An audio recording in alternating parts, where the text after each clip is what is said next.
Diante de 87 convidados do casamento, meus pais se viraram para o meu filho de 4 anos e disseram: "Você não pertence a este lugar. Você é um lembrete do fracasso dela." Meus irmãos riram. Meu filho encolheu, mas meu noivo não hesitou. Ele se levantou, olhou meus pais nos olhos e o que disse a seguir fez a sala inteira congelar. Eu sabia que meus pais não estavam empolgados com o meu casamento. Eles sempre agiram como se meu filho, Dylan, fosse uma mancha no meu histórico, como se representasse todas as decisões erradas que eu já tinha tomado. Eu pensei que eles deixariam essa atitude de lado por um único dia. Só um. 87 convidados. Uma tarde perfeita de outubro. Meu noivo, Noah, me olhava como se eu fosse a única pessoa no mundo. Estava tudo perfeito. Pétalas de rosas brancas pelo corredor, um quarteto suave tocando ao fundo, meu vestido servindo melhor do que nunca, e Dylan no seu pequeno smoking que fazia todos sorrirem. Ele estava sentado na primeira fileira ao lado da mãe de Noah, segurando uma caixinha de alianças como se fosse um tesouro. E então meus pais chegaram atrasados. Nenhuma palavra de desculpa. Entraram como se estivessem entrando em um tribunal. Meu pai examinou o salão como se já estivesse julgando a decoração, e minha mãe agiu como se estivesse fazendo um favor à igreja apenas por aparecer. Atrás deles estavam meus irmãos, Jake e Amanda, que não me deram um único parabéns desde que Noah pediu minha mão.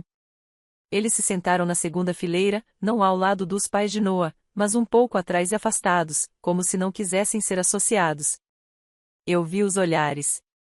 Eu vi os sussurros, mas eu era tão estupidamente esperançosa. Fiquei repetindo para mim mesma que eles iriam se comportar. Então a música mudou. As portas se abriram. Todos se levantaram. Era a hora de eu entrar. Eu não tinha dado nem 5 passos quando notei minha mãe se inclinar na direção do Dylan. Ela disse algo. Eu não ouvi o que foi, mas vi o jeito como o Dylan puxou as mãos para o colo e baixou a cabeça, como se tivesse acabado de levar uma bronca. Os ombros dele murcharam. Noah percebeu também.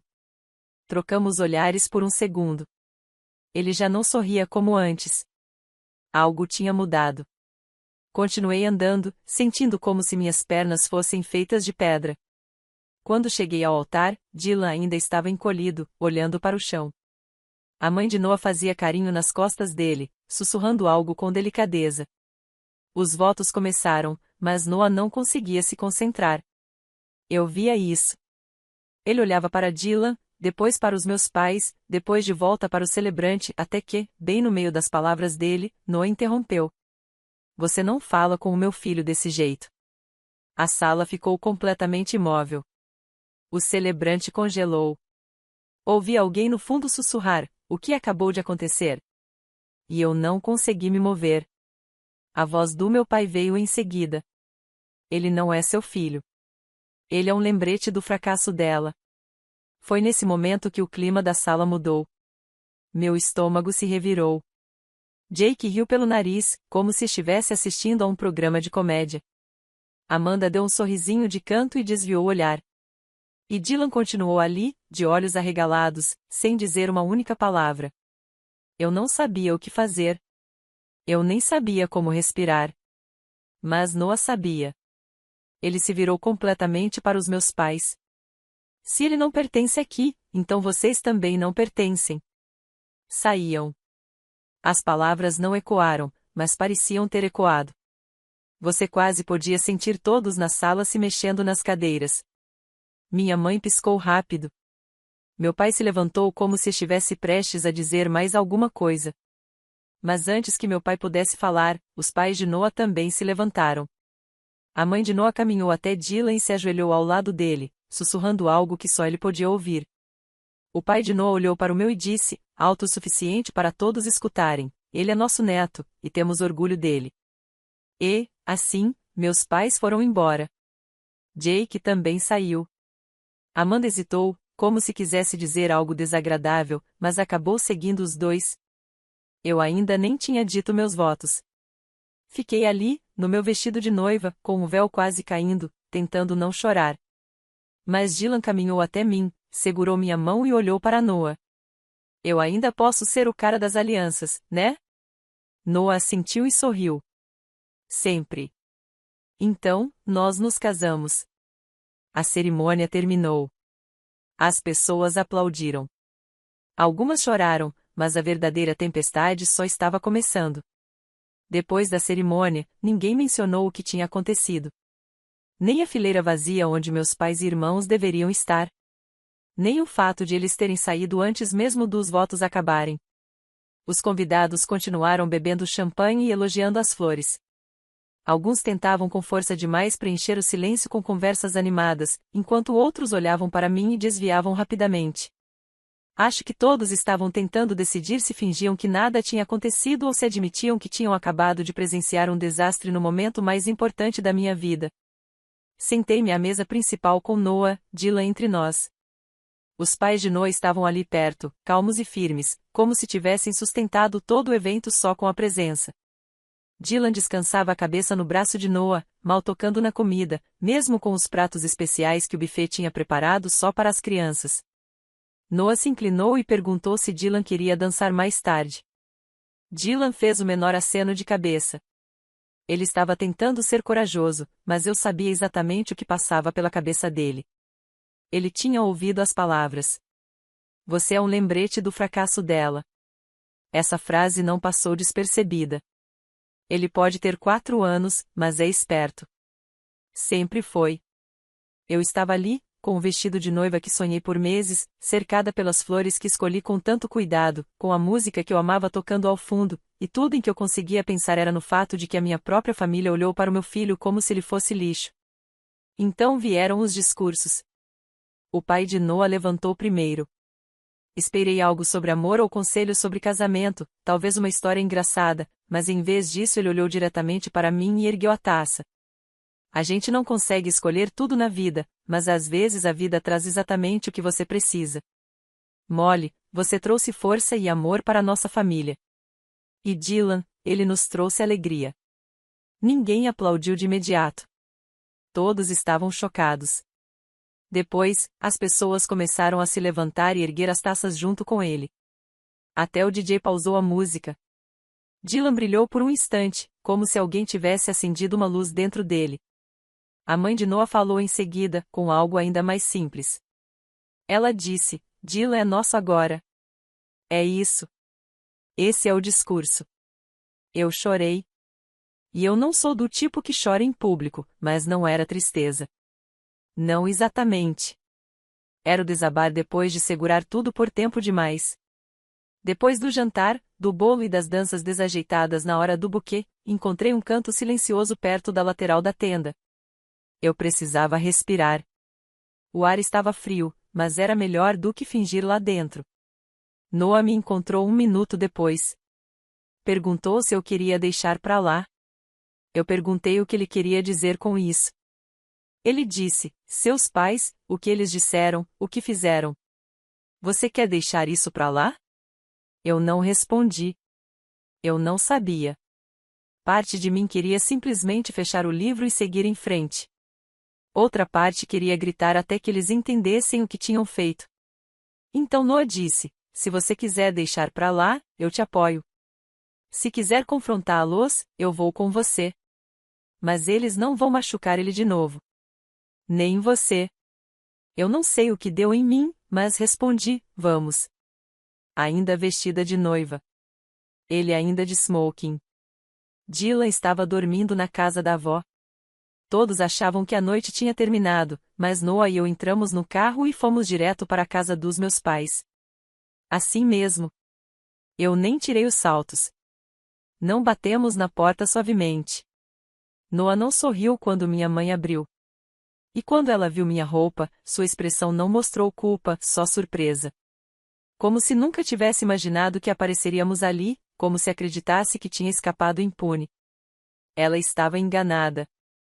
Minha mãe abriu a porta como se não tivesse insultado uma criança 2 horas antes. Sem culpa, sem hesitação, só aquele mesmo semblante vazio que ela dominou por anos. Como se nada jamais a atingisse, como se estivesse sempre certa por padrão. Ela olhou de mim para Noah, depois de volta para mim. Está tarde. Noah não se mexeu. Não vamos ficar muito. Meu pai apareceu no corredor atrás dela, já com a testa franzida, como se estivesse se preparando para isso. Ele nem deixou a gente entrar. Apenas ficou ali, de braços cruzados, nos desafiando a tentar nos emocionar. Noah não perdeu um segundo. Vocês humilharam ela. Humilharam o meu filho. E fizeram isso na frente de 87 pessoas, como se fosse algum tipo de piada de família. Minha mãe bufou. Nós dissemos a verdade. Se você não queria honestidade, talvez não devesse brincar de casinha com um erro de outra pessoa. Eu ainda não falei. Eu não conseguia. A sala girava e eu ainda estava com os sapatos do casamento. Os mesmos que escolhi com Dylan. Os mesmos que lhe disse que me faziam parecer uma rainha. Noah olhou diretamente para ela. Você chamou ele de erro. Eu só disse o que todo mundo pensa. Meu pai interrompeu, você só é sensível demais para aguentar. Foi aí que eu saí do meu silêncio. Eu não sou sensível. Eu só finalmente percebi que vocês nunca tiveram orgulho de mim, a menos que eu fizesse exatamente o que vocês queriam. Vocês não foram ao meu casamento para me ver casar. Foram para julgar. Nenhum dos dois reagiu. Mas Noah ainda não tinha terminado. Sabe o que realmente me revolta? Ele disse. Vocês foram ao casamento sabendo que não aprovavam nada. Sentaram na frente de uma criança e disseram que ele não pertencia. Que tipo de pessoa faz isso? Você não é o pai dele, minha mãe disse. E nunca vai ser. Aquilo bastou. Noah deu um passo à frente, mais calmo do que eu já vi alguém ser enquanto ainda parecia à beira de explodir. Você tem razão. Eu não sou o pai biológico. Eu só sou o cara que coloca ele na cama. Sou o cara que acalma ele quando acorda chorando porque ainda lembra da noite em que a Molly deixou o ex. Sou o cara que ensinou ele a andar de bicicleta. E hoje eu me tornei o homem que se casou com a mãe dele. Então, sim, eu não sou o pai dele, eu sou o pai de verdade. Era possível ouvir até o barulho do aquecimento passando pelo silêncio que se seguiu. Então meu pai resmungou algo baixo. Não ouvi exatamente, mas era algo sobre Noah estar sendo manipulado. Que eu estava usando o Dylan para prendê-lo a mim. Eu me coloquei entre eles. Repete isso. Ele não repetiu. Apenas virou as costas e entrou na cozinha, como se estivéssemos abaixo dele. Minha mãe ficou ali parada, de braços cruzados. Noah pegou o celular e abriu algo na tela. Um comprovante de pagamento. $3.000 para a conta da Universidade da Amanda. 3 meses atrás. Lembra quando sua filha me ligou chorando por causa da faculdade? Ele disse. Ela disse que vocês não ajudariam. Eu mal conhecia ela, mas mesmo assim paguei. Em silêncio, minha mãe piscou. Você não precisava fazer isso. Não, não precisava, ele respondeu. Mas fiz porque é isso que família faz. Só que depois de hoje, acabou. Ela que pague sozinha, ou vocês ajudam. Se ela é tão filha perfeita assim, provem. Amanda apareceu no topo da escada. Não sei há quanto tempo ela estava ouvindo. Tempo suficiente, pelo visto. Sua boca até abriu, como se fosse dizer algo, mas ela fechou de novo e voltou para o corredor. Então minha mãe disse algo que empurrou tudo para um ponto sem volta, vocês vão se arrepender disso. Um dia vocês vão perceber que família é tudo que tem. Noah olhou para ela pela última vez. Não. Ele é tudo que nós temos e ele basta. Nós fomos embora. Não batemos a porta. Não gritamos na varanda. Só silêncio. Aquele tipo de silêncio que só existe quando algo realmente acabou. No carro, tirei meus brincos e joguei no console. Minhas mãos tremiam, mas não de medo. Acabou, eu disse. De verdade, desta vez. Noah não perguntou o que eu queria dizer. Ele sabia. Mas 2 dias depois, quando eu achei que nada poderia piorar, meu celular vibrou com uma notificação. Minha prima tinha me marcado em uma postagem no Facebook. Cliquei e meu corpo inteiro travou. Era uma foto do meu primeiro casamento. Eu, no meu vestido antigo, segurando Dylan recém-nascido. Meu ex ao meu lado. Meus pais sorrindo. A opção antes das mentiras. Antes das decepções, antes de ela esquecer quem era. Postada pela minha mãe. Curtida pela Amanda. E eu juro que vi tudo ficar vermelho. Peguei minhas chaves. Noah nem estava em casa. Não avisei ninguém. Simplesmente entrei no carro e voltei para aquela casa pela última vez. Não esperei Noah. Não disse onde estava indo. Eu vi a foto, vi a legenda, vi a curtida da Amanda embaixo e algo dentro de mim simplesmente desligou. Sem lágrimas, sem tremor, só uma raiva quieta, focada, como eu nunca tinha sentido. Quando parei em frente à casa dos meus pais, todas as luzes estavam acesas. Isso deveria ter me alertado. Não alertou. Bati na porta uma vez. Minha mãe abriu quase imediatamente, como se estivesse parada ali atrás o tempo todo. Ela estava com o celular na mão. Minha página do Facebook ainda estava aberta na tela. Então ela disse: "Você viu?" Eu não entrei totalmente. Não levantei a voz. "Tira isso do ar." Ela sorriu. Não um sorriso grande, só o suficiente para mostrar que estava gostando daquilo. É uma lembrança. Eu posso compartilhar minhas lembranças. É minha vida, meu filho, meu passado. Tira isso do ar. Meu pai estava sentado no sofá atrás dela, assistindo algum jogo como se a casa não estivesse prestes a explodir. Amanda estava na mesa de jantar, no mesmo lugar onde sempre ficava durante as brigas de família. Perto bastante para ouvir, longe bastante para fingir que não tinha nada a ver. Ela está envergonhada, Amanda disse. É só isso. Eu entrei. Você quis me envergonhar. Quis que todo mundo visse meu primeiro casamento, meu ex, meu filho quando era bebê. Quis lembrar as pessoas de que eu fracassei. Minha mãe não negou. As pessoas esquecem fácil demais. Eu só estava ajudando a lembrar. Lembrar o quê? Perguntei. Que eu deixei um homem que me traiu? Que criei meu filho sozinha por 2 anos? Que reconstruí minha vida do zero? Qual parte te envergonha mais? Ela não respondeu. Em vez disso disse: Você acha que seu novo marido é algum herói agora?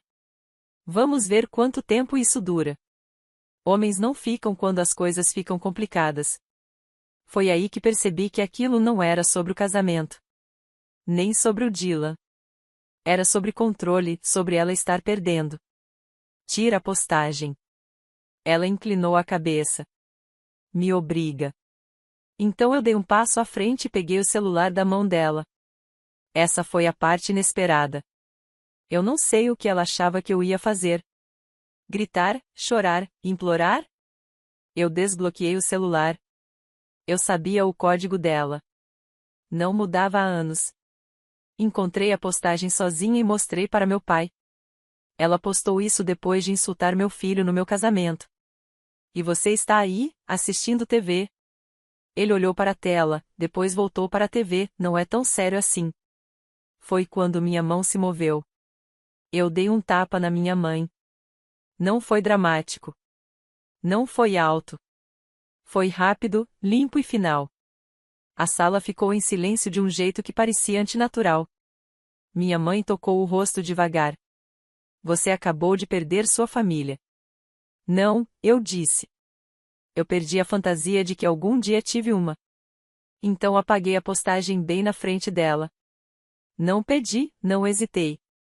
Apertei delete, bloqueei o celular e coloquei na mesa. Depois fui direto ao armário do corredor, aquele onde eles guardavam chaves velhas, correspondências aleatórias e coisas que não queriam jogar fora. Meu cartão do banco ainda estava lá, o mesmo que eles usavam para compras há anos. Mesmo depois que meu pai voltou a trabalhar, mesmo depois de pararem de falar comigo a menos que quisessem algo, eu o tirei do envelope e levantei. Isso termina hoje. Amanda se levantou rápido. Você não pode castigá-los assim. Não estou castigando ninguém, eu disse. Estou parando o castigo. Foi então que minha mãe disse algo que eu não esperava nem um pouco. Você acha que esse homem ainda vai querer você quando estiver completamente sozinha? Sem família, sem rede de segurança. Eu olhei para ela. Pareci segura aqui há muito tempo. Na porta, meu pai finalmente falou de novo: você vai se acalmar e voltar. Eu me virei uma última vez.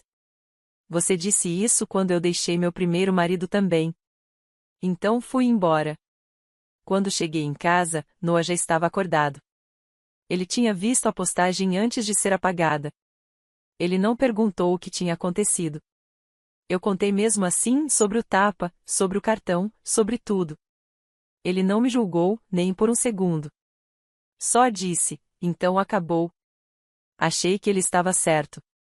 Eu estava errada, porque a próxima coisa que meus pais fizeram foi silenciosa no começo, sutil, feita para se espalhar. Eu realmente pensei que tinha terminado. Que eu tinha recebido o último golpe deles, apagado o veneno da internet e seguido em frente com o que restava da minha paz. Mas eu subestimei o quanto minha mãe precisava vencer, mesmo que isso significasse destruir tudo que tocasse, inclusive a própria filha. 3 dias depois de eu sair da casa deles, meu celular acendeu com uma mensagem da minha prima Michelle.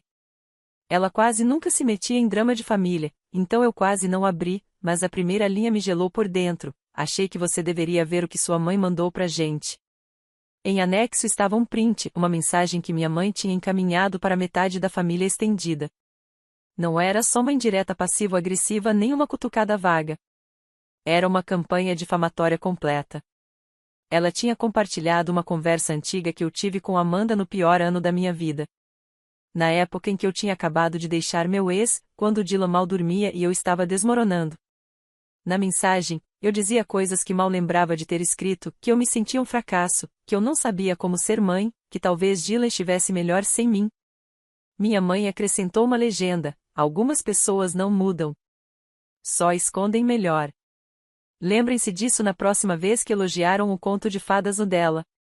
Era como se ela tivesse guardado aquilo, esperando o momento certo para abrir o passado e usá-lo como arma. Ela queria que todos duvidassem de mim, que olhassem para minha vida agora e achassem que era tudo mentira. E Amanda curtiu a mensagem. Ela não só ficou de lado, ela assinou embaixo. Eu sentei no sofá segurando o celular, relendo aquilo sem parar até não sentir mais minhas mãos. Então me levantei, fui até a cozinha onde Noah preparava chá e entreguei o telefone para ele sem dizer uma palavra. Ele leu uma vez, 2 vezes, e então desligou o fogão. Acabou, ele disse. Todos eles acabaram. Eu assenti. Vamos enviar a eles o fim. Não fomos à casa deles. Não ligamos. Enviamos exatamente o que eles mereciam. Silêncio embalou o envio. Colocamos 2 coisas em um envelope. Uma era a impressão da mensagem da minha mãe para a família, com os nomes de todos para quem ela tinha enviado. A outra era uma única folha de papel com a minha letra: esta é a última vez que vocês vão me machucar. Vocês não são mais minha família. Isto é final. Noah adicionou uma última coisa, uma cópia do pagamento da faculdade que ele havia feito para Amanda. Ele destacou o valor e acrescentou uma linha abaixo: sem mais ajuda, sem mais ligações, sem mais segundas chances. Enviamos o envelope e nunca olhamos para trás, até Amanda aparecer. Não na nossa casa, mas na casa dos pais de Noah. Ela bateu na porta sozinha, segurando uma pasta, como se uma pilha de cartas de desculpas pudesse consertar o estrago. Ela disse que minha mãe havia perdido o controle, que tinha quebrado um prato ao ler nossa carta, jogado uma cadeira na parede e ameaçado cortar Amanda por não reagir com mais força. Ela disse que minha mãe estava assustada, que tinha começado a falar em aparecer na escola de Dylan para lembrá-lo de onde ele vinha. O pai de Noah ouviu, calmo, quieto, e então disse a verdade: não fazemos mais parte dessa história. Molly não precisa ouvir mais nada. Eles fecharam a porta e me contaram tudo naquela noite. Foi quando tomei uma decisão que deveria ter tomado anos atrás. O dia de ação de graças estava há uma semana. Todo ano, eu ia à casa dos meus pais com um prato que eu gastava tempo demais preparando, fingindo que ainda éramos uma família. Mesmo no ano passado, depois de meses de silêncio gelado, eu tinha levado Dylan e o assistido jantar frente a pessoas que mal o reconheciam. Mas não este ano. Este ano, fiquei em casa. Só eu, Noah, Dylan e os pais de Noah. Sem drama, sem tensão, sem comentários passivo-agressivos sobre calorias, criação de filhos ou minhas escolhas de vida. Só calor humano e comida. E Dylan rindo tanto que quase derramou o molho sobre si mesmo. Noah cortou o peru. Dylan experimentou de tudo uma vez, odiou a maior parte e acabou comendo 3 pãezinhos de jantar mergulhados em uma montanha de chantilly. A mãe de Noah fez a mesma caçarola de batata doce que prepara desde que ele era criança. E o pai dele acendeu a lareira mesmo sem estar frio, só porque sabia que eu gosto do estalo do fogo. Naquela noite, depois que colocamos Dylan para dormir, sentei no sofá com uma caneca de chocolate quente e rolei minhas mensagens. Tinha 6 da Amanda, 2 da minha mãe, uma de uma prima dizendo que eu estava exagerando. Apaguei todas, e então algo inesperado aconteceu. Eu não senti tristeza. Não senti que tinha perdido nada. Só me senti livre, como se o peso que carregava há anos finalmente tivesse sido colocado no chão. Como se eu não precisasse provar mais nada a ninguém. E quando Dylan me chamou do quarto e fui colocá-lo na cama, ele olhou para mim e disse: "Eu gosto mais desta família." Eu também. Aquele primeiro dia de ação de graças sem eles foi como sair da escuridão e entrar na luz do sol depois de anos. Não havia drama, nem andar sobre cascas de ovo, nem sorrisos tensos ao redor de uma mesa carregada de tensão.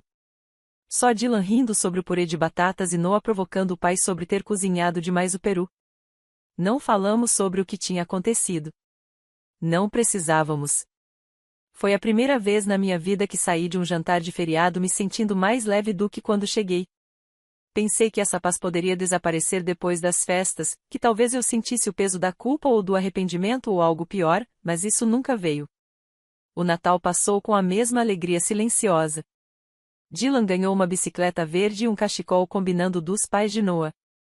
Ele andou de bicicleta em círculos na entrada de casa até cair, entrando rindo com os joelhos ralados. O pai de Noah mostrou como consertar o arranhão. A mãe dele fez cocô. Ninguém levantou a voz. Ninguém congelou a sala com um olhar. A véspera de Ano Novo foi só nós 3 no sofá, assistindo a uma contagem regressiva que Dylan não entendia, enrolados em cobertores, comendo pipoca.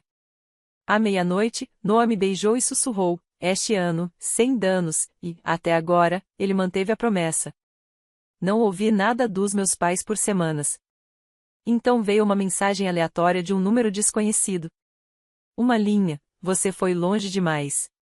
Sem assinatura, só isso. Bloqueei sem hesitar. Uma semana depois, outra mensagem chegou, dessa vez de uma prima. Aparentemente, minha mãe tinha começado a criar uma nova versão da história, onde eu era a filha ingrata que se casou com um homem controlador e cortou os laços com a família amorosa. Ela dizia às pessoas que eu era instável, que dei um tapa nela sem motivo, que Noah me isolava. Antes, isso me destruía ouvir essas histórias, me sentindo obrigada a me defender. Mas agora, eu não me importava.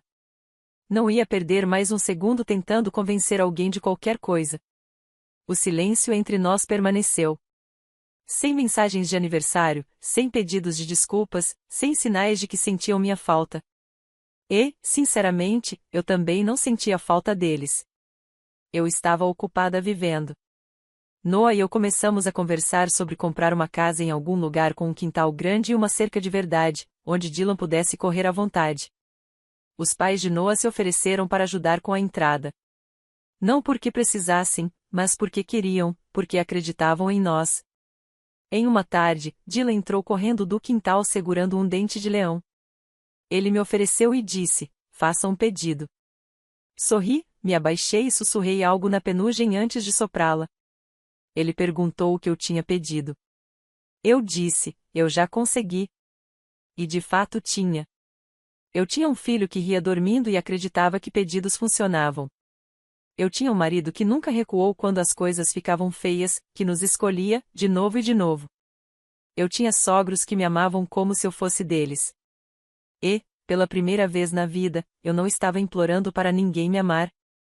Eu não tinha notícias de Amanda novamente. Nem depois da tempestade de mensagens que ela enviou meses atrás.